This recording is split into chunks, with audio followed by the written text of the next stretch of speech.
ಸಾರಿಗೆ ನೌಕರರ ಡೆಡ್ಲೈನ್ ಅಂತ್ಯಗೊಂಡಿದೆ. ಸರ್ಕಾರದ ಜೊತೆ ಸಂಧಾನವೂ ಕೂಡ ವಿಫಲವಾಗಿದೆ. ಇವತ್ತೇ ಬಸ್ ಬಂದ್ ಆಗತ್ತಾ? ಬಂದ್ ನಿರ್ಧಾರವನ್ನ ಪ್ರಕಟ ಮಾಡ್ತಾರಾ? ಸಾರಿಗೆ ನೌಕರರ ಡೆಡ್ಲೈನ್ ಅಂತ್ಯಗೊಂಡಿರೋದ್ರಿಂದ ಸಹಜವಾಗಿ ಈಗ ಜಂಟಿ ಕ್ರಿಯಾ ಸಮಿತಿಯ ನಂತರದಲ್ಲಿ, ಈ ಸಭೆಯ ನಂತರದಲ್ಲಿ ತೆಗೆದುಕೊಳ್ಳುವಂತಹ ತೀರ್ಮಾನ ಮತ್ತು ಪ್ರಯಾಣಿಕರ ಮೇಲೆ ಆಗಬಹುದಾದಂತಹ ಪರಿಣಾಮ ಎಲ್ಲವೂ ಕೂಡ ಸ್ಪಷ್ಟವಾಗಿ ಗೊತ್ತಾಗುತ್ತೆ.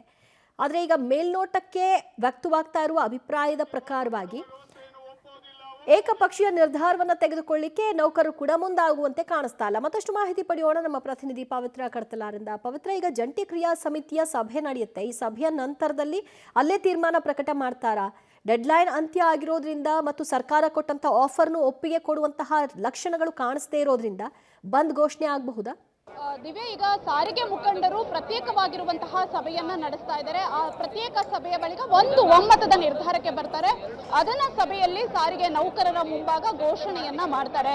ಬಟ್ ಒಂದು ಸಾರಿಗೆ ಮುಖಂಡರುಗಳು, ಸಾರಿಗೆ ನೌಕರರುಗಳು ಯಾವ ರೀತಿ ಬಿಗಿಪಟ್ಟನ್ನ ತಮ್ಮ ಬೇಡಿಕೆ ಈಡೇರಿಕೆಗೆ ಹಿಡಿತಾ ಇದ್ದಾರೋ ಅದೇ ರೀತಿ ಸರ್ಕಾರ ಕೂಡ ಅವರ ನಿರ್ಧಾರಕ್ಕೆ ಬದ್ಧವಾಗಿರುವಂತೆ ಕಾಣಿಸ್ತಾ ಇದೆ.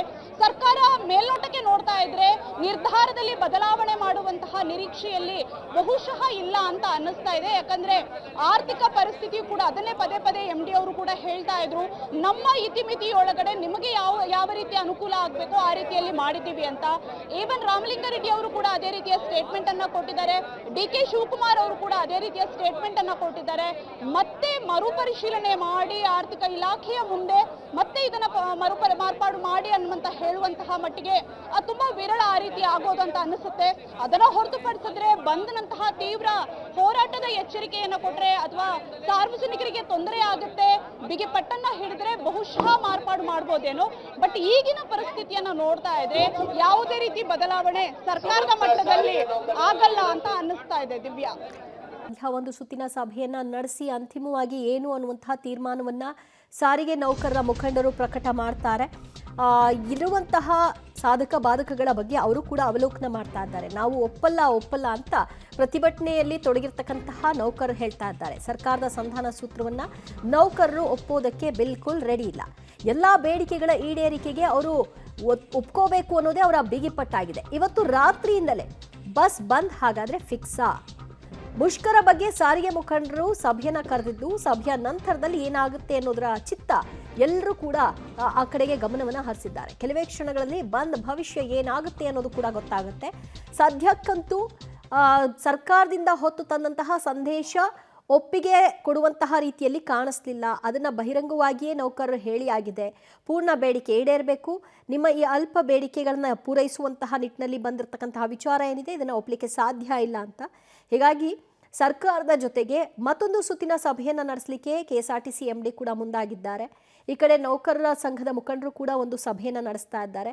ವಾಟ್ ನೆಕ್ಸ್ಟ್ ಅನ್ನೋದರ ಬಗ್ಗೆ ಅವರು ತೀರ್ಮಾನವನ್ನು ತೆಗೆದುಕೊಳ್ಳಿಕ್ಕೆ ಈ ಸಭೆ. ಮತ್ತಷ್ಟು ಮಾಹಿತಿ ಕೊಡ್ತಾರೆ ನಮ್ಮ ಪ್ರತಿನಿಧಿ ಲೋಕೇಶ್, ಪ್ರತ್ಯೇಕ ಸಭೆಗಳು ನಡೀತಾ ಇದೆ. ಈ ಸಭೆಯಿಂದ ಹೊರಹೊಮ್ಮಬಹುದಾದಂತಹ ತೀರ್ಮಾನಗಳು ಯಾವ ರೀತಿಯಾಗಿರಬಹುದು? ಇದರ ಎಫೆಕ್ಟ್ ಪ್ರಯಾಣಿಕರಿಗ ಅಥವಾ ಸರ್ಕಾರಕ್ಕ ಅಥವಾ ನೌಕರರಿಗೆನ? ದಿವ್ಯಾ, ಪ್ರತ್ಯೇಕ ಸಭೆಯ ಎಫೆಕ್ಟು ಪ್ರಯಾಣಿಕರಿಗೂ ತಟ್ಟುತ್ತೆ, ಸರ್ಕಾರಕ್ಕೂ ಕೂಡ ತಟ್ಟುವ ಲಕ್ಷಣಗಳು ಕಾಣಿಸ್ತಾ ಇದೆ. ಯಾಕೆಂತಂದ್ರೆ ಪೂರ್ಣ ಪ್ರಮಾಣದ ಬೇಡಿಕೆಗಳನ್ನ ಈಡೇರಿಸಬೇಕು ಅಂತೇಳಿ ಒತ್ತಾಯವನ್ನ ಮಾಡ್ತಾ ಇರುವಂಥದ್ದು. ಆದರೆ ಸರ್ಕಾರ ಅದಕ್ಕೆ ಮುಂದಾಗ್ತಾ ಇಲ್ಲ. MD ಅವರ ಸಭೆನೂ ಕೂಡ ಸಂಧಾನ ವಿಫಲ ಆಗಿರುವಂಥದ್ದು. ಆ ನಿಟ್ಟಿನಲ್ಲಿ ಪೂರ್ಣ ಪ್ರಮಾಣದ ಬೇಡಿಕೆಗಳು ಈಡೇರಿಕೆವರೆಗೂ ಕೂಡ ನಾವು ಹೋರಾಟವನ್ನ ಮಾಡ್ತೇವೆ ಅಂತೇಳಿ ಈಗ ಪ್ರತ್ಯೇಕ ಸಭೆಯನ್ನ ಕರೆದಿರುವಂಥದ್ದು. ಆ ಪ್ರತ್ಯೇಕ ಸಭೆಯಲ್ಲಿ ಕೆಲವೇ ಕ್ಷಣಗಳಲ್ಲಿ ನಿರ್ಧಾರ ಆಗುತ್ತೆ. ಅದು ಯಾವ ಆಧಾರದ ಮೇಲೆ ಅಂತಂದ್ರೆ ಅವರು ಕೂಡ ಒಂದಷ್ಟು ಅಂಶಗಳನ್ನ ಇಟ್ಕೊಂಡು ಚರ್ಚೆ ಮಾಡ್ತಾರೆ. ಪ್ರಮುಖವಾಗಿ ನಾವೇನಾದ್ರೂ ಬಂದ್ಗೆ ಘೋಷಣೆ ಮಾಡಿದ್ರೆ ಕೋರ್ಟ್ಗೆ ಹೋಗಿ ಯಾರಾದ್ರೂ ಸ್ಟೇ ತಂದ್ರೆ ಅದು ತುಂಬಾ ಹಿನ್ನಡೆ ಆಗುತ್ತೆ ಹೋರಾಟಕ್ಕೆ. ಹಾಗಾಗಿ ಈಗ ಸರ್ಕಾರ ಸಭೆಗೆ ಆಹ್ವಾನ ಕೊಡ್ತಾ ಇದೆ. ಆ ಸಭೆಗೆ ಹೋಗಿ ಬೇಡಿಕೆಗಳನ್ನು ಮುಂದಿಟ್ಟು ಅವ್ರ ಹತ್ರ ರಿಕ್ವೆಸ್ಟ್ ಮಾಡ್ಕೊಳ್ಳುವಂತ ಆ ದಾರಿಯಲ್ಲಾದ್ರೂ ಹೋಗೋಣ ಅಂತೇಳಿ ಅದನ್ನು ಕೂಡ ಯೋಚನೆ ಮಾಡ್ತಾ ಇರ್ತಕ್ಕಂಥದ್ದು. ಯಾಕಂದ್ರೆ ಕಳೆದ ಬಾರಿ ಇದೇ ರೀತಿ ಹೋರಾಟಕ್ಕೆ ಅಂತ ಹೋದಾಗ ಕೋರ್ಟಿಂದ ಸ್ಟೇ ಬಂತು, ಅಲ್ಲಿ ಕೂಡ ಹೋರಾಟಕ್ಕೆ ಹಿನ್ನಡೆ ಆಯಿತು. ಹಾಗಾಗಿ ಈಗ ಬಂದಿರೋದ್ರಲ್ಲಿ ಒಂದಷ್ಟು ಪೂರ್ಣ ಪ್ರಮಾಣದ ಬೇಡಿಕೆಗಳನ್ನ ಈಡೇರಿಸುವಲ್ಲಿ ಸಾರಿಗೆ ಸಚಿವರ ಜೊತೆ ಮಾತಾಡ್ತೀವಿ ಅಂತೇಳಿ ಈಗ MD ಅವರು ಹೇಳಿದ್ದಾರೆ.